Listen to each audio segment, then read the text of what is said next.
हरे कृष्ण कृष्ण कृष्ण हरे हरे राम राम राम हरे हरे हरे कृष्ण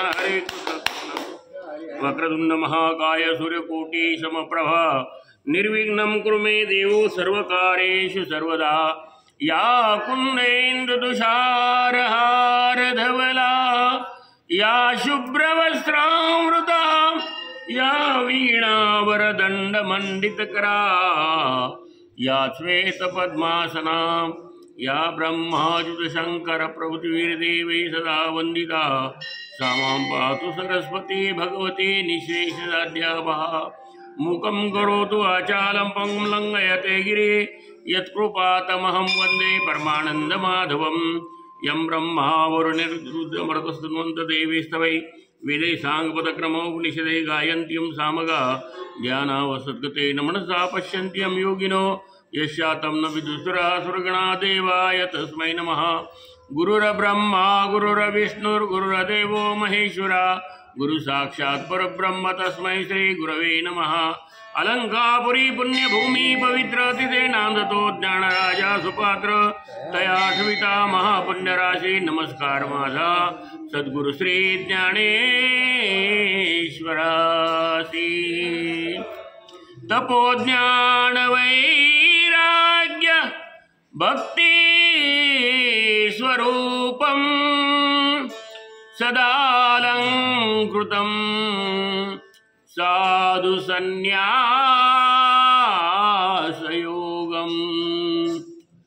मुखे यस्य वेदांत शास्त्रार्थनीतिं नमो नारायण गिरे ब्रह्मा स्वरूपं नमो नारायण गिरे ब्रह्मा स्वरूपं नमो नारायण गिरि ब्रह्मा स्वरूपं। सद्गुरु गंगागिरी महाराज की जय। ब्रह्मलीन नारायण गिरी जी महाराज की जय। बोलो रे भाई सब संतन की जय। विठाल विठाल विठाल विठाल येलापूरकर महाराज की जय।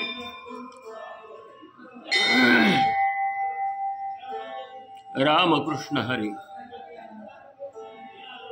विठ्ठल केशवा मंत्र हा जपवा या विनाशता अनिक साधन हातचे आनंद। रामकृष्ण हरी। सद्गुरु नारायणगिरी जी महाराज की जय। गोकुळाष्टमी निमित्त सकाळची सेवा अध्याय 12वा व 12व्या अध्यायातील 13 श्लोक आपण घेणार आहोत आणि रात्रीची सेवा आज सोमवार असल्यामुळे पालखी देवाची निघणार आहे। देवाची पालखी मिरवणूक झाल्यानंतर 10 वाजता कीर्तन उभं राहील आणि 10 ते 12 सव्वा 12 वाजेपर्यंत कीर्तन चालेल। तिथून त्यानंतर भगवंताची आरती कृष्णाची। अशा प्रकारे आजचा उत्सव हा राहील। काल आपण श्रेयो हि ज्ञानाभ्यासात ज्ञानात ध्यानं विशेषते ध्यानात कर्मफल त्यागम त्यागात शांती निरंतरम राम हा श्लोक बघितला आपण काल। त्यावरती माऊलींनी त्याग कशा प्रकारे आणि शांती त्याच्यातून कशा प्रकारांनी प्राप्त होते ते माऊलींनी आपल्या ओव्यामधून सांगितलं। आज जे काही आहे आजचा श्लोक आहे अद्वेष्टा सर्वभूतानां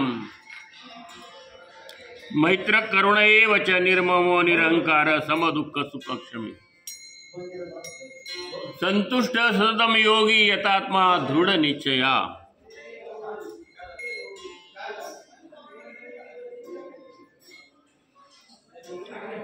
तर आपण याच्यातला 13वा श्लोक आज पाहणार आहोत. अद्वेष्टा सर्वभूतानां मैत्र करुण एवच. भगवंत अर्जुनाला सांगतात की बाबा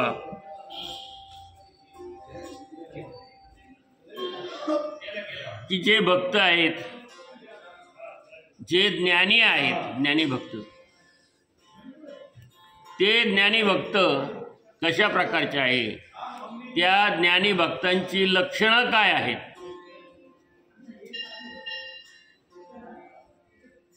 ती ज्ञानी भक्तांची लक्षणं भगवंत या 13व्या श्लोकापासून अर्जुनाला सांगत आहेत की ज्ञानी भक्त जे आहेत, हे ज्ञानी भक्त अद्वेष्टा सर्वभूतानां, अद्वेष्टा असतात. सर्वभूतानां, सर्वभूतानां म्हणजे भूत कशाला म्हटलंय की जो जीव आहे, जो जो पृथ्वीवरती या जीव निर्माण झालेला आहे, त्या सर्व जीवांच्या बाबतीमध्ये तो द्वेष कधी करत नाही. त्याच्या मनामध्ये यत्किंचितही कलुषितपणा कुठल्याही भूताविषयी येत नाही. अद्वेष्टा त्याला म्हटलेला आहे की ज्याचा द्वेष करत नाही. जे जे देखीजे भूत ते ते मानिजे भगवंत. माऊलींनी सांगितले की जो जो जीव तुला दिसेल तो जीव भगवंत आहे असं मान आणि त्याचा द्वेष करू नको. मग तुम्ही म्हणाल विंचू आहे, सर्प आहे, ठीक आहे, 3 गुण आहेत. सत्वगुण आहे, रजोगुण आहे, तमोगुण आहे आणि सत्वात्मक पण आहे. मग जीवांच्या मध्ये हे सगळं आहे, प्रत्येक जीवामध्ये आहे. मानवापासून तर सूक्ष्मात सूक्ष्म जीव जे आहे, तो झाडावरती मावा पडतो ना, हा मावा जरी झाडावर पडला ना तरी त्या झाडाला तो जगू देत नाही. त्यापेक्षाही सूक्ष्म जीव तुमच्या शरीरात व्हायरस गेला ना, हो, तुम्हाला सुद्धा चिकनगुनिया, आता एक रोग आला होता कोरोना, सूक्ष्म जीव आहे ते, आहे की नाही, सूक्ष्मात सूक्ष्म जीव आहे. ते शरीरात गेले की माणसाचं शरीर नष्ट होतं, आजार जडतात. म्हणजे सगळे जीवच आहे ना. पण माऊली म्हणतात जीवभूत सनातन. हा, हे जीव जे आहेत ना, हे जीव कुठून निर्माण झाले? ममई अंशो जीव लोके जीवभूत सनातना मनःष्टानि इंद्रियानि प्रकृतिस्थानि कर्षति. हे जीव जे काही आहेत हा माझा अंश आहे आणि तो जर माझा अंश आहे तर मग त्या जीवाचा द्वेष करणं योग्य नाही. जीवभूत सनातन अद्वेष्टा.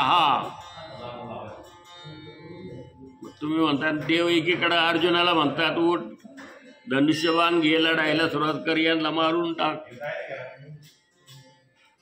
आणि इकडे देव असंही सांगतात की कोणाचाही द्वेष करू नको. हे काय आहे?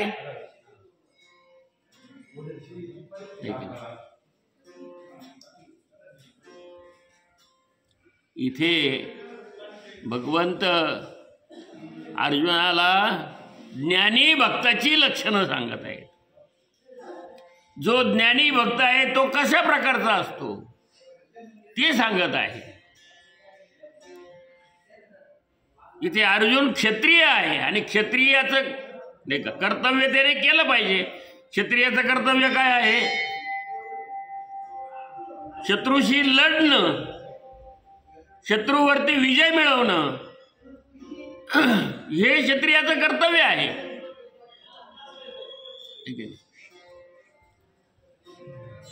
हतो वा प्राप्स्यसि स्वर्गम जित्वा भोक्ष्यसि महिम, जित्वा वा भोक्ष्यसि महिम. तू जर मरण पावला या युद्धामध्ये तर तुला स्वर्ग मिळणार अर्जुना, आणि जिंकला तर या पृथ्वीचं राज्य तुला मिळेल. कोण सांगतंय? भगवंत सांगतं अर्जुनाला. लढाई कर.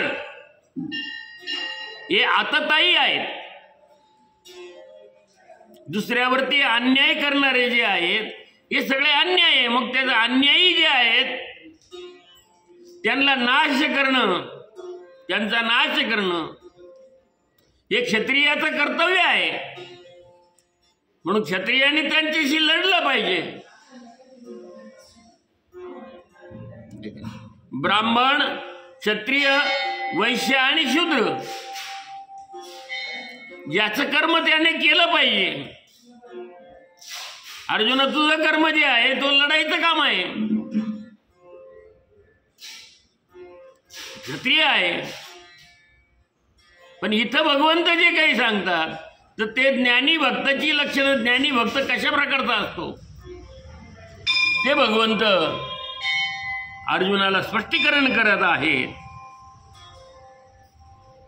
म्हणून अद्वेष्टा सर्वभूतानां मैत्र करुणेव च.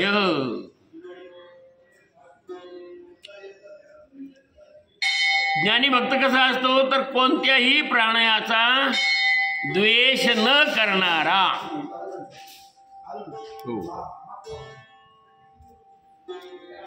आणि सर्व प्राणी मात्रांशी मित्रभावाने वागणारा. मग मी सांगितलेलं हे सर्व प्राणी जेवढे काही असतील तेवढे जीव असतील तेवढे, या सर्व जीवांशी कसं तो वागतो? ज्ञानी भक्त मित्रत्वाने वागतो, प्रेमाने वागतो.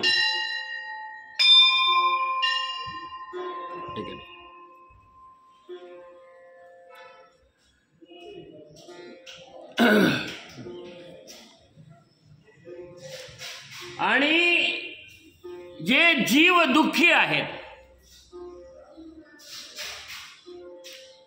सुख आणि दुःख, सुखामध्ये आहे त्याला नाही का, त्याच्यावर दया करण्याची गरज नाही, कारण तो मुळातच त्याला सुख प्राप्त झालेलं आहे. पण आता त्याला काही राहिलं नाही, कुठं त्याला दुःख निर्माण झालेलं आहे. मग ते दुःख अनेक प्रकारचं आहे. आर्थिक बाबतीत असतं, प्रापंचिक बाबतीत असतं, शारीरिक बाबतीत असतं. दुःख अनेक प्रकारचे आहेत. मग ते दुःख कोणत्याही का प्रकारचं त्याला होईना, त्या दुःखामध्ये काय तर तो मदत करणारा असतो.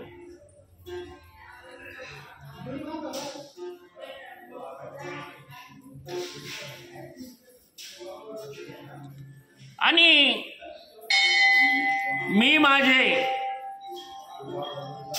हे एवढं एक माझं आहे, हे माझं आहे, ते माझं आहे, ते माझं आहे, ते माझं आहे, ते माझं आहे, ते माझं आहे, आपण म्हणत नाही का? हे सर्व जे आहेत हे माझं आहे असं न म्हणणारा, इदम न मम इदम सर्वम वसुदेवः, हे माझं इथं काहीच नाही, हे सर्व काही भगवंताचं आहे, वसुदेवाचं आहे, परमेश्वराचं आहे असं म्हणणारा, कुठल्याही प्रकारचा अभिमान नसणारा, हे सर्व काय माझं काही नाही म्हटलं तर त्याला अभिमान येईल का? नाही. पण थोडी काही एखादी इतरांपेक्षा एखादी गोष्ट आपल्याकडे जास्त असेल तर आपल्याला किती अभिमान असू द्या, हो माझं आहे, मी केलं, माझ्याशिवाय होऊ शकत नाही. मग हा काय झाला? त्याचा अहंकार झाला. मी मी मी मी ठीक आहे. म्हणून भगवंत काय सांगतात, त्याच्या ठिकाणी कुठल्याही प्रकारचा अभिमान नसतो त्या बाबतीत. इदम सर्वम वसुदेवः इदम न मम, माझं नाही.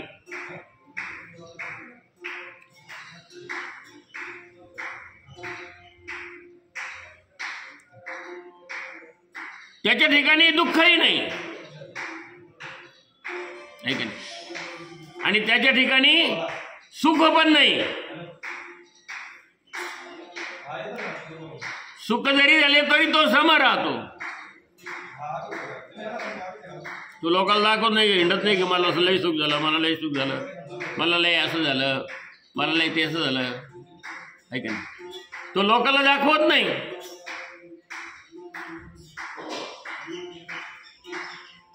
काय आणि दुःख झालं तरी लोकांना सांगत नाही. सुख आणि दुःख काय करतो? तो समान मानतो, मानत नाही. त्याला सुख आणि दुःख एक सारखं वाटतं.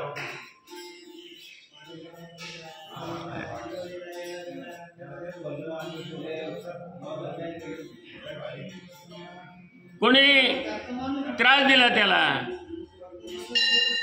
एक नाही, कोणी शिवे दिल्या, थोडं हळू बोला, थोडं हळू बोला. कोणी त्रास दिला, कोणी मारलं, तरी काय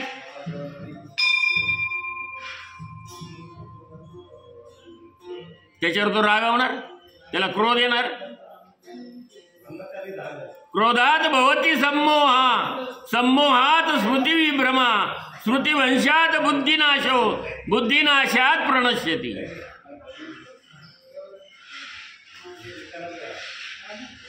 क्रोध काय असतो हे त्याला माहिती असतं. कोणाला?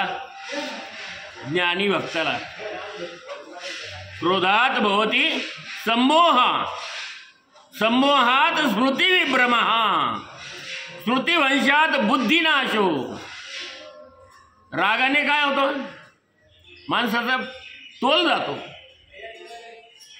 स्मृतीचा भ्रंश होतो. स्मृती म्हणजे बुद्धी, जे आपल्याला आठवतं, ज्या गोष्टी, आपण कोण आहेत, आपण काय करू राहिलो, आपण काय करायला पाहिजे, या बुद्धीचा नाश होतो क्रोधामध्ये, रागामध्ये. बघा, रागी म्हणत असेल ना, एकदा राग आला ना, तो काय करेल सांगता येत नाही. हो, रागाच्या भरात केलं त्यांनी, तो रागाच्या भरात एखादा जीव घेऊ शकतो. कोर्टात सांगतो राग आला होता त्याला, असं असं घडल्यामुळं ज्याने रागाच्या भरात केलं होतं, त्याची काही असं नव्हतं मनात. तो क्रोध आहे म्हणून तो क्रोध येऊच द्यायचा नाही. त्याने त्याच्यावर ताबा मिळवलेला असतो, त्याने कामावर ताबा मिळवलेला असतो. काम, क्रोध, लोभ, मोह, मद, मत्सर, अहंकार, किती लोकांनी त्रास देऊ द्या, किती काही शिव्या देऊ द्या, मार देऊ द्या, इकडून एक मुसकडत मारली तर तो म्हणाल इकडून एक मारू, तर जाऊ दे, या गालाला राग येईल ना. येत झालं याला मार इकडून, पण ते मारणाऱ्याला असं वाटत आता नको मार. म्हणजे क्षमा हा गुण त्याच्यामध्ये आहे.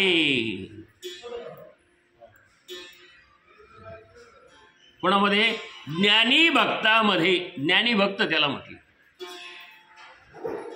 आणि त्या ज्ञानी भक्ताची लक्षणं या ठिकाणी भगवंत अर्जुनाला सांगत आहे की बाबा ज्ञानी भक्त हा अशा प्रकारचा असतो.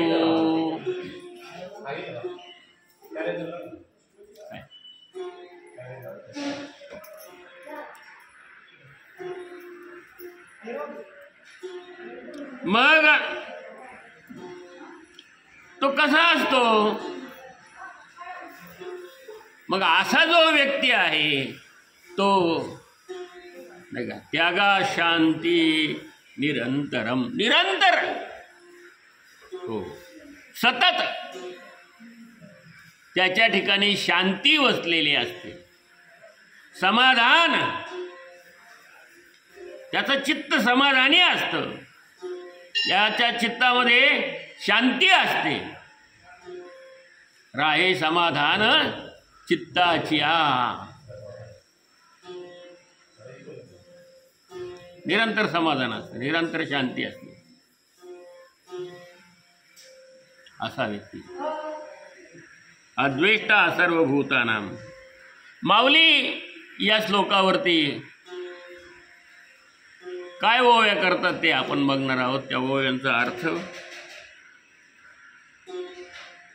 6-7 ओव्या माऊलींनी याच्यावरती केलेल्या आहेत.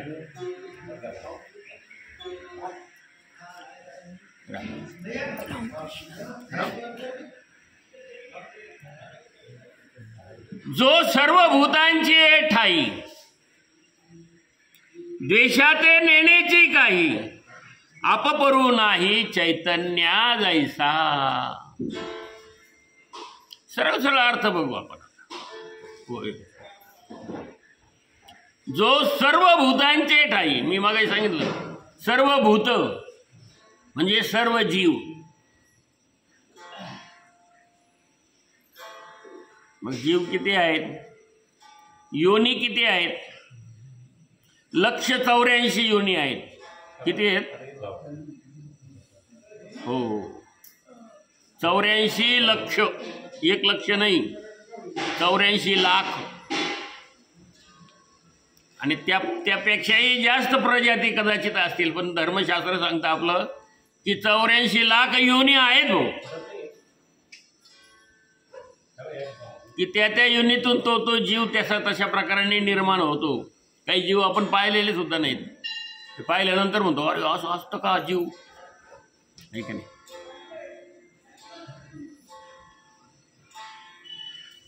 बघा भगवान विष्णूंच्या असा डोक्यावरती सहस्र फड्याचा नाग आहे. सहस्र फड्याचं, सहस्र तोंड, 1000 तोंड असणारा आहे का नाही. असतं का असं? जीवसृष्टी आहे, केवळ कल्पनाही नाही, ती आहे. भगवंताने निर्माण केलेली ही सृष्टी आहे. याच्यात काय नसणार आहे, काय नाही. तो त्या रूपाने तो भगवंत नटलेला आहे. जसं आपल्याला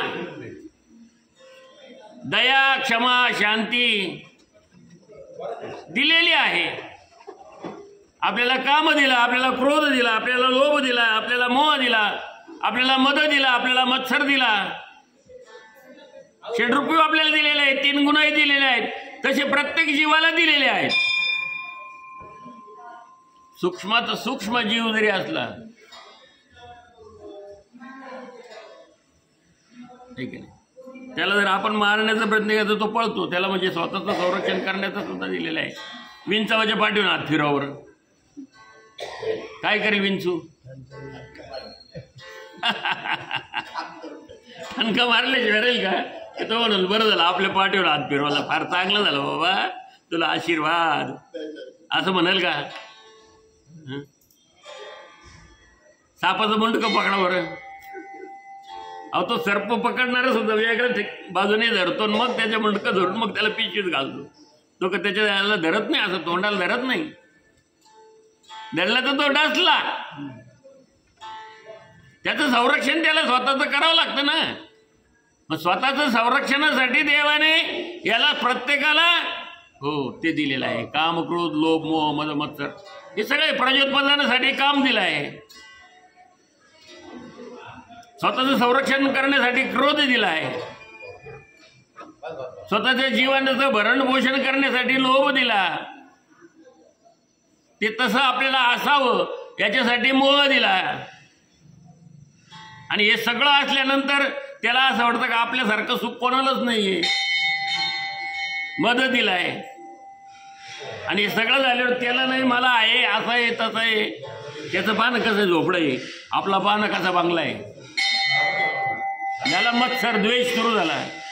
त्याच्यातून द्वेष निर्माण होतो एकमेकांच्या विषयी. मग मला असं म्हणतो झोपडीवाला, असं तुझा बंगला, काय झाला द्वेष सुरू.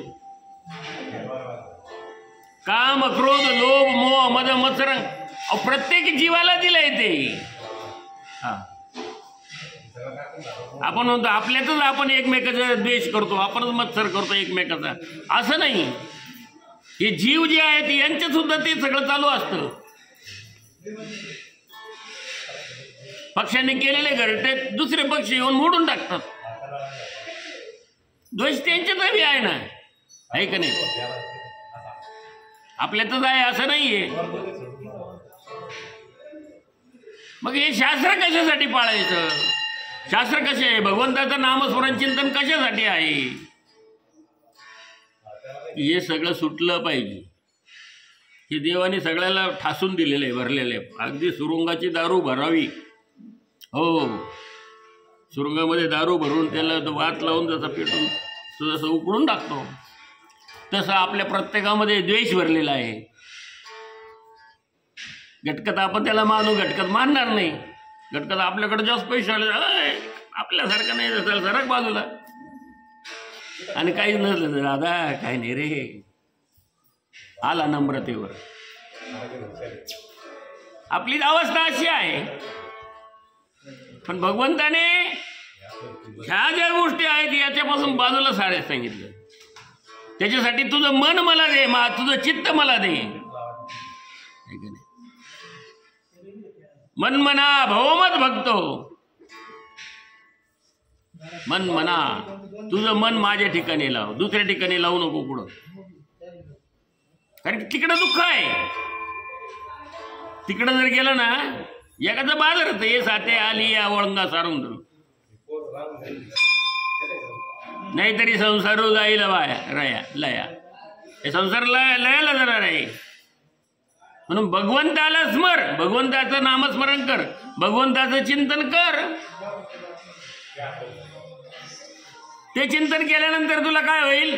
तर ते चिंतन केल्यानंतर तुझं मन, तुझं चित्त नाही का, तुझ्या ठिकाणी असलेला अहंकार हा सगळा नाहीसा होईल.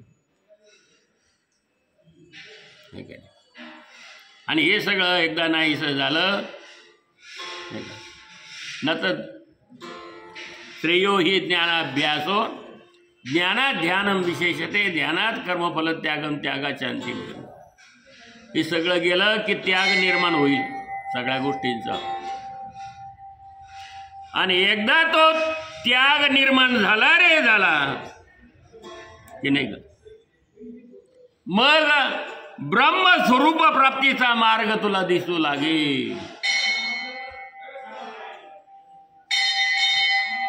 एवढ्या नाही काही होत. डॉक्टरने औषधं दिले, एवढे औषधाचा कोर्स पुरा करा म्हणजे तुम्हाला तेवढा नाही का फरक पडेल तुमच्या आजारामध्ये. पण आपण डॉक्टरने दिलेली गोळी एकच घेतली आणि बाकीचे घेतलेच नाही, फरक पडेल? पडेल का फरक? नाही. मग पुन्हा डॉक्टरला सांगतो हो लय वाढलं, आता काय आलं, काय करावं, आता तर त्रासदायक झालंय. मग डॉक्टर सांगतो तुम्हाला कोर्स दिला होता, सकाळ दुपार संध्याकाळी त्या गोळ्या घ्यायच्या, 4 दिवसाचे दिले होते, 4 दिवस घेतल्या तुम्ही? नाही हो, एकदा घेतल्या पुन्हा घेतल्याच नाही. ठीक आहे, नियम आहे त्याला, त्या अवस्थेतून जावं लागतं, त्या अवस्थेतून. नुसतं एकदाच गोळ्या घेतल्या झालं संपलं. तसं एकदाच देवाचं दर्शन घेतलं पुन्हा घेतलंच नाही, गेलोच नाही देवाकडं. हो वर्ष झालं असं ना, आत्ताशी आलो आहे का नाही, जमतं. एकदा नामस्मरण केलं होतं काय, आता म्हणून काय कर, मागच्या वर्षी घेतलं होतं, आता घ्यायचं नाही का मध्ये. सततम कीर्तयंतो मा, भगवंत म्हणतात, जो माझं सतत चिंतन करतो, जो माझं सतत भजन करतो, हा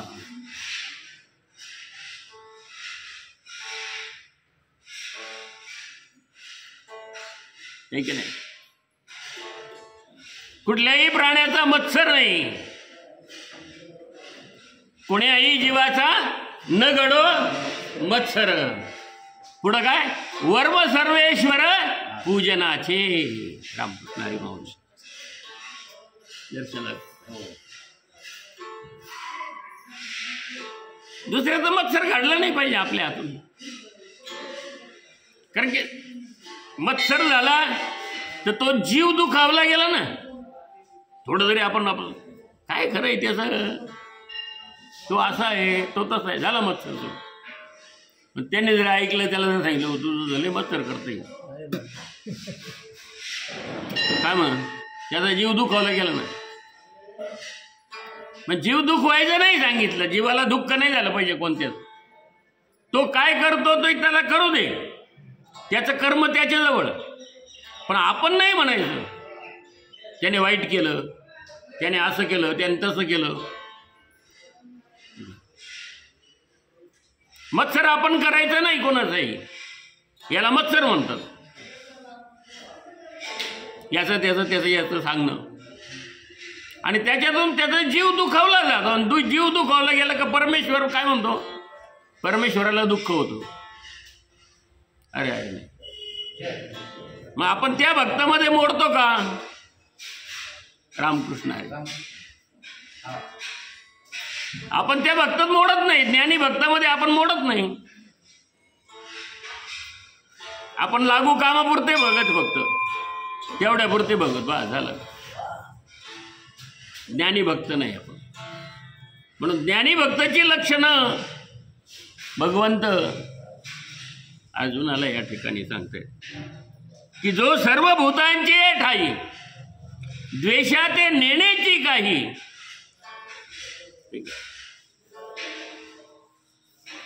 अपपरू नाही चैतन्य जैसा. जो चैतन्य जसा आहे, चैतन्य शब्द वापरला मावते. चैतन्य कोण, चैतन्य कोणाला म्हणावं की ज्याच्या ठिकाणी अपपर भाव नाही, तू वेगळा मी वेगळा. मग अपपर भाव नाही म्हणजे काय, तर हा जीव सर्व एकच आहे. जीवभूत सनातना, हा जो जीव आहे हा जीव सर्वांचा एकच आहे. ही विद्युत आहे ना, विद्युत. आता इथं किती यंत्र आहेत, हे यंत्र आहे, हे स्पीकर आहे, हे सगळे काही लाईट बसवले, काही ट्यूब आहे, काही बल्ब आहे, सगळं आहे. काही यंत्र आहे, काही मोटर आहे बसवलेलं आहे, सगळं त्याच्या विद्युतवर चालतं की नाही. मग वेगवेगळं आपल्याला सगळं दिसतं वेगवेगळं, पण हे चालतं कशावर? एकच तार आलेली तिकडून, त्या तारीतून ती विद्युत आलेली आहे. ती विद्युत वेगवेगळी आहे का? बल्बाला वेगळी आहे, ट्यूबला वेगळं, मोटारीला वेगळं, स्पीकरला वेगळं. एकच शक्ती आहे ना. जशी ती एकच शक्ती तिकडून आली नाही, या एका शक्तीवर हे सगळं चाललेलं आहे. तर आत्मस्वरूप ही एकच भगवंताची शक्ती आहे सगळ्यांच्या मधलं. सगळ्यांच्या अंतर्यामी जो आत्मा म्हणून आहे तो भगवंत म्हणतात मी आहे. ममय वंशो जीव लोके जीवभूत सनातन. प्रत्येकाच्या मध्ये असणारा जो जीव आहे तो माझा अंश आहे. आपण म्हणतो का देवाला? समजतं का आपल्याला? नाही नाही, आपला अंश देवाचा आहे. मग आपण त्याचा अंश कोणाचा आहे? मग दुसऱ्याचा आहे असं आहे का? त्याचा जो आहे तोही जीव आहे नाही का? सगळ्या जीवांचा, सकल जीवांचा करी तो सांभाळ. तुझं मोकलीला ऐसे नाही. जो सगळ्या जीवांचा सांभाळ करतो. का करतो? कारण की तो एक आहे सगळ्या जीवांच्या मध्ये. मग तुला मोकल येईल का? नाहीये. तुझा जो अंतरंगातील आत्मा आणि त्याचा आत्मा एकच आहे, परंतु रूप वेगळं आहे. रूप प्रत्येकाचं वेगळं आहे. प्रत्येक माणूस देवाने एकमेकापेक्षा वेगळा दिलाय. हो, सारखा नाही दिला. प्रत्येकाचं दुःख वेगळं, प्रत्येकाचं सुख वेगळं. तुमचे गुडघे दुखत असेल तर त्याचा कंबर दुखत असेल, ते पाठ दुखत असेल त्याचं डोकं दुखत असेल दुसऱ्याचं, आहे का नाही? त्याचा वेगवेगळे आजार प्रत्येकाचे, आहे का नाही? शरीर वेगवेगळे आहे ना, कर्म वेगवेगळे आहेत ना. मग शरीर वेगळं, कर्म वेगळं, त्या कर्मफळाप्रमाणे त्याचं फळ वेगवेगळं आहे प्रत्येकाचं. पण आत्मा मात्र, दुःख जाणणारा मात्र तो एकच आहे सगळ्यांचा. कोणी म्हणतं माझे गुडघे दुखतात, कोणी म्हणतं पाठ दुखतं, कोणी म्हणतं डोकं दुखतं, कोणी म्हणतं अंग दुखतं, कोणी म्हणतं मला असा आजार झाला. दुःख वेगवेगळे, पण तो दुःख भोगणारा तो सगळ्यांचा एकच आहे. आत्मस्वरूपाला ते दुःख भोगावं लागतं. डॉक्टरकडे गेलं, डॉक्टर म्हणते माझं असं दुखतं, असं होतं, तसं होतं. मग डॉक्टर म्हणतो आता तुम्हाला इंजेक्शन घ्यावं लागेल. ठीक आहे. तुम्हाला म्हणजे कोणाला इंजेक्शनचा त्रास कोणाला आहे? शरीर जर आजारी पडलं तर ते टोचण्याचं जे दुःख आहे ते कोणाला आहे? आत्मस्वरूपाला. हर लय दुखलं म्हणजे कोणी सांगितलं आहे तुम्हाला जास्त त्रास झाला म्हणून? तो सांगतो आत्मस्वरूप.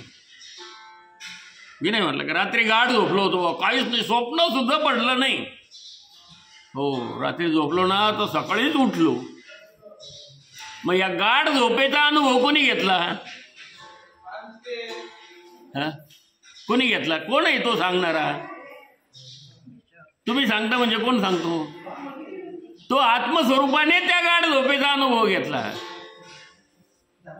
लय गाढ झोपलो होतो, त्या शांतीचा अनुभव त्याने घेतला, त्या सुखाचा अनुभव त्याने घेतला, त्या समाधानाचा अनुभव त्याने घेतला. म्हणून तो सकाळी उठल्यावर म्हणतो आता काय कटकट राहिलं होती, साधं स्वप्न सुद्धा पडलं नाही. झाला तो शांती रूपची. थोडं सुद्धा असं मन इकडे इकडे चलविचल होत नाही त्याचं. जसं डोंबारी असतो त्या तारीवरून चालतं ना.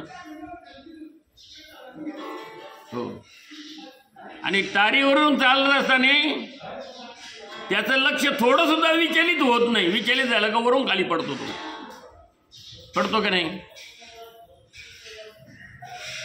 तसं हा जो भक्त आहे याचं जे काही चित्त आहे हे चित्त विचलित होत नाही,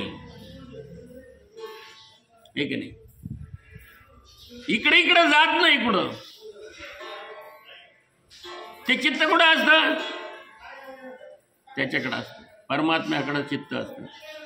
माझे चित्त तुझे पायी, मिठी पडली पंढरी राया. मग त्याचं चित्त असं इकडे इकडे होत नाही. असा तो ज्ञानी भक्त आहे का नाही, की ज्याच्यामध्ये अपपर अशा प्रकारचा भाव नाही. रामकृष्ण चालू आहे. हो हो, सकाळ संध्याकाळ दोन्ही सेवा चालू आहे. रामकृष्ण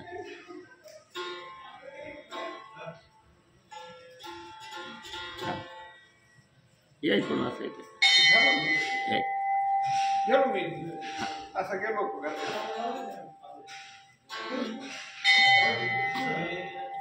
ज्ञानी भक्ताची लक्षणं आहे ती. ज्ञानी भक्त आहे की त्याची चित्ताची एकाग्रता होते, तिथे एकरूप होतो चित्त. म्हणून भगवंत सांगतात की बाबा अर्जुना, की उत्तमा ते धरिजे आधमा ते आवेरिजे, हे काहीच नेणेजे वसुधा देवी.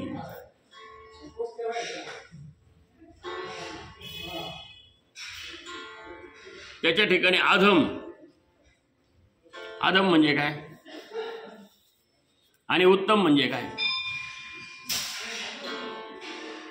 एखाद्याचं नाव उत्तम असतं, हा बरोबर, उत्तम म्हणजे चांगला, चांगलं बोलणारा, चांगलं करणारा,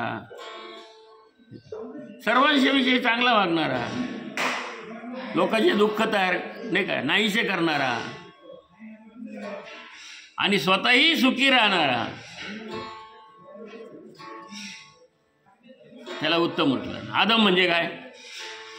रामकृष्ण आदम त्याला म्हणतात दुसऱ्याचं हिसकवून घेणारा. ते तुझं ते माझं आहे, स्वतःच काही कोणाला देणार नाही तू.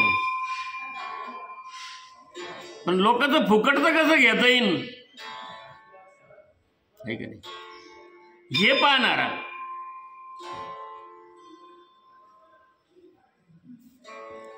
सत्वगुण, रजोगुण आणि तमोगुण.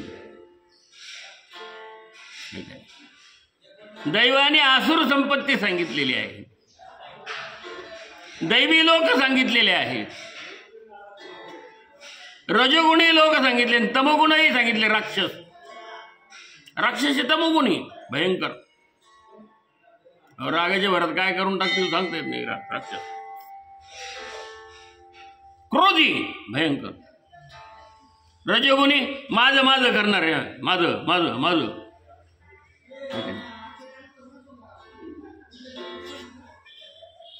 आणि सत्वगुणी हे शांत आहे, ज्याच्या ठिकाणी अपपर भाव नाहीये, तुझं माझं असा भाव नाहीये.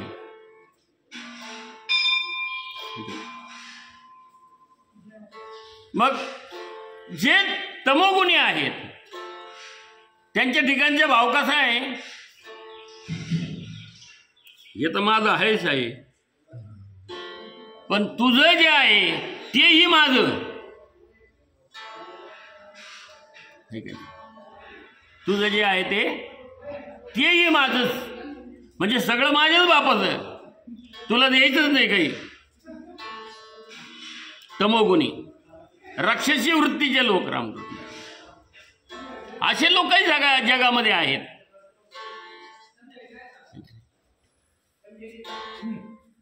त्याला म्हणलं तू काय कमवतो, कमव, किती कमवतो, माझ्याच बापाचं होणार आहे ते पुढं, तुला काय मिळणार आहे हे का नाही.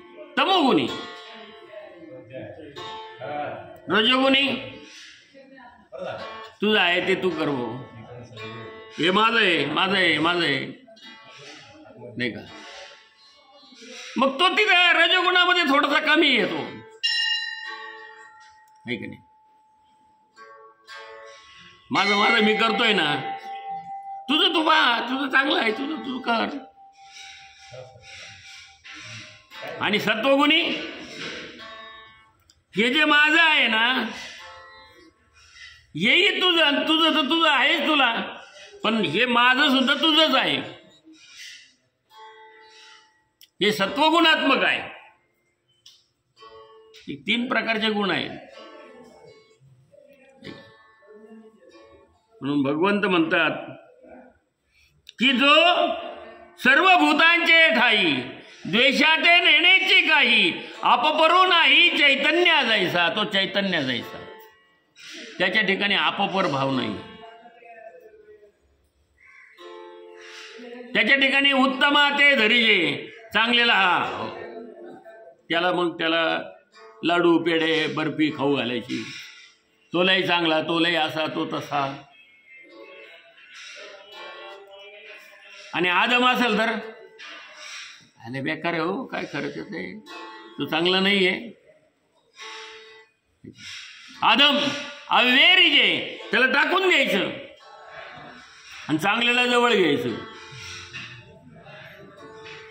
उत्तमाते धरीजे अधमाते अवेरीजे.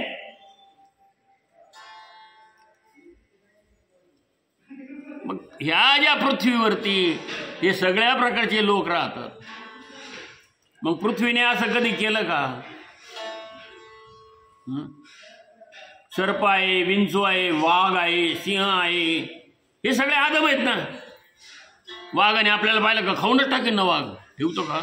सिंह, सर्प घाला बरं गळ्यात, आदम आहे ना, ते त्रास देणार जे आहे ना. वाईट माणसं बी आहेत ना, आपलं हिसकावून घेणारे, आपलं खाणारे, आपल्याला मार देणारे, आपल्याला त्रास देणारे, आपलं वाईट पाहणारे. आणि चांगले, काही चांगले पण लोक आहेत, दुसऱ्याचं दुःख नष्ट करणारे लोक आहेत, दुसऱ्यावर उपकार करणारे लोक आहेत का नाही? मग पृथ्वी असं म्हणले का नाही नाही आता माझ्यावर फक्त चांगलेच लोक राहिले पाहिजे बरं का. हे लय हरिभक्त आहे, टाळवाई जरूरत गंध लावत्यात, नामस्मरण चिंतन करतात, आणि जे चांगले माणसं आहेत तेवढे त्यांनीच माझ्या शरीरावरती राहावं असं पृथ्वी म्हणते का? आणि जेवढे आदम आहे, वाईट आहेत, त्यांना काढून टाकते का पृथ्वी? पृथ्वीने जसं सगळ्यांना धरलेलं आहे नाही का उद्धव, या पृथ्वीवर वाईट पण आहेत, या पृथ्वीवरती चांगले पण आहेत, सगळ्यांना ती सारखी आहे. तुमचं कर्म फक्त चांगलं करा. पृथ्वी काय म्हणते? ज्याने त्याने ज्याचं त्याचं कर्म चांगलं करावं. वाईट जरी असलं तर वाईटाने सुद्धा जे खळांचे व्यंकटे सांडवतया सत्कर्मी रती वाढो भूता परस्परे पडो मैत्र जीवा.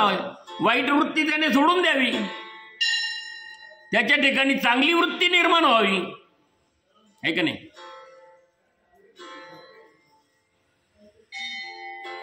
वाईट माणसाच्या ठिकाणी जर चांगली वृत्ती निर्माण झाली तर काय होईल सांगा बरं? चांगले माणसं तर चांगलं वागतातच आहे, पण आपला वाईटपणा जर सोडून दिला त्याने काय होईल? भूता परस्परे पडो मैत्र जीवांची. एकमेकांमध्ये मैत्री होईल.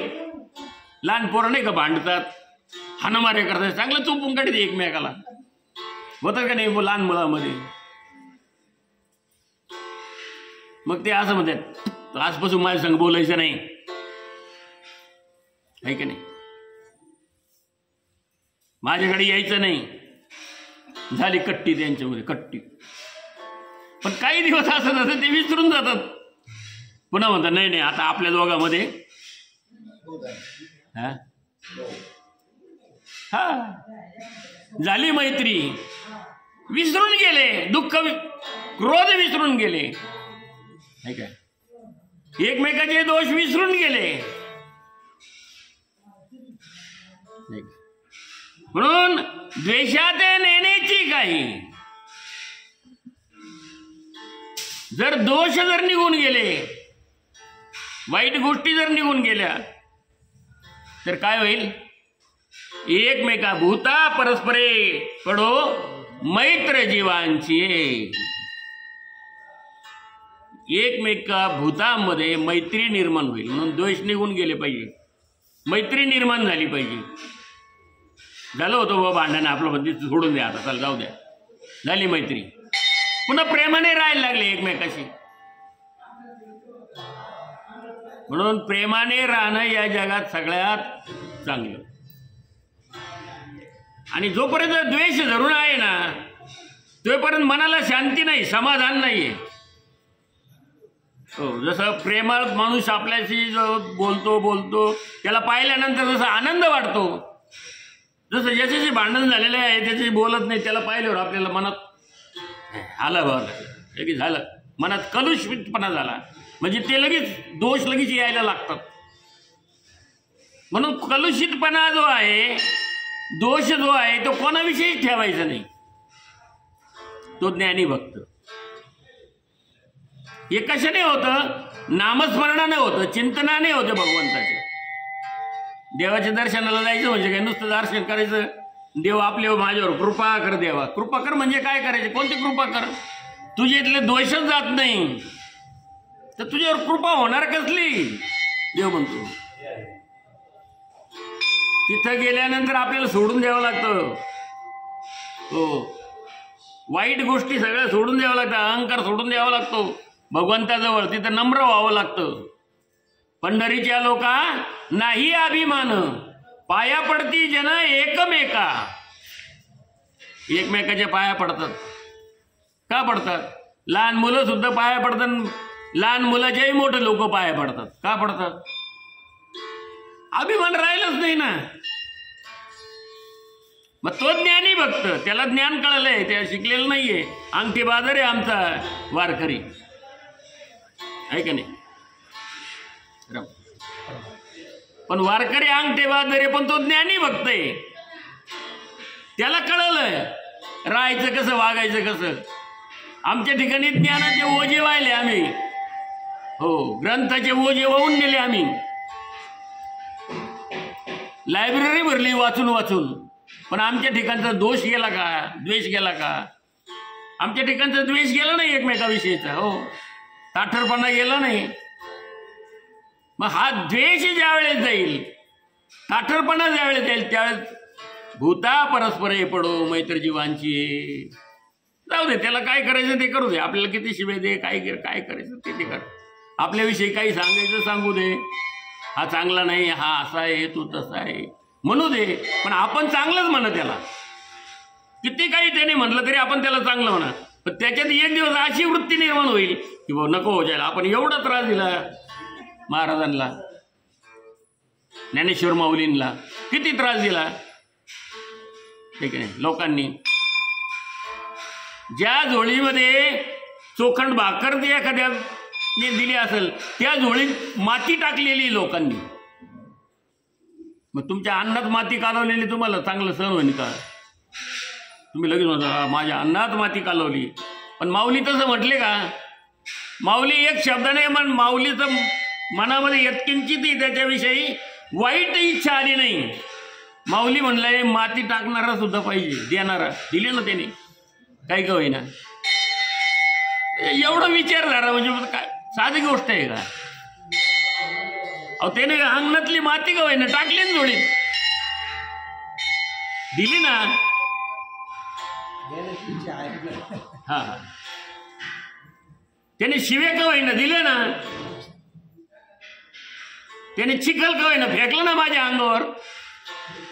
अहो, हे कोणाच्या नशिबात आहे? म्हणजे माऊलीचं यत्किंचित मन असं थोडं इकडे इकडं नाही झालं.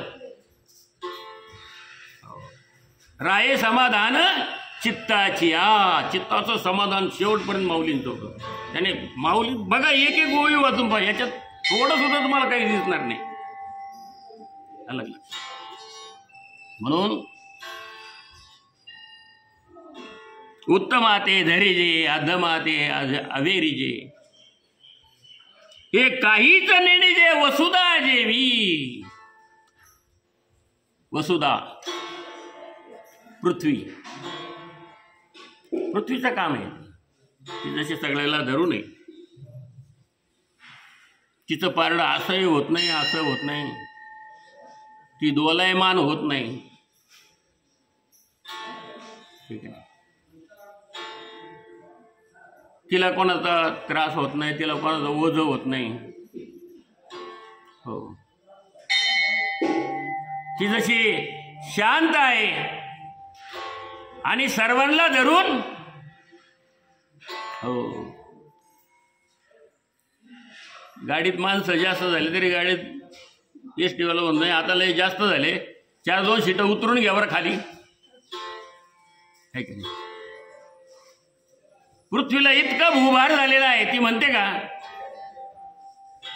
नाही, ती प्रत्येकाला सहन करते. पृथ्वी तिच्या ठिकाणी आपपर भाव नाहीये, ती शांत आहे. ती जशी समाधानी आहे तद्वद त्याप्रमाणे तो ज्ञानी भक्त हा अशा प्रकारचा असतो. म्हणून भगवंत ज्ञानी भक्ताची लक्षणं या ठिकाणी अर्जुनाला सांगत आहेत की बाबा ज्ञानी भक्त हा अशा प्रकारचा असतो. विठाला विठाला विठाला विठाला विठाला. रामकृष्ण हरी जय जय रामकृष्ण हरी. तुमचा हरिपाठ झाला. आता विश्वात्मके देवी येणे वाघ यज्ञ तोषावे दोषो जे कळांचे व्यंकटे सांडो तया सत्कर्मी रती वाढो भूता दुरितांचे तिमिर जाओ विश्वस्वधर्म सुरे पाहो जो जीवांचील तो तेला हो प्राणी जात वर्षत सकळ मंगळे ईश्वर निष्ठांची मांदियाळी अनवर्त भूमंडळी भेटतो भूता भूता. चला कल्पतरूंचे आरव चेतना चिंतामणीचे गाव बोलिले जे अर्णव पियुषांचे चंद्रमे जे अलांचन मार्तंड जे तापहीन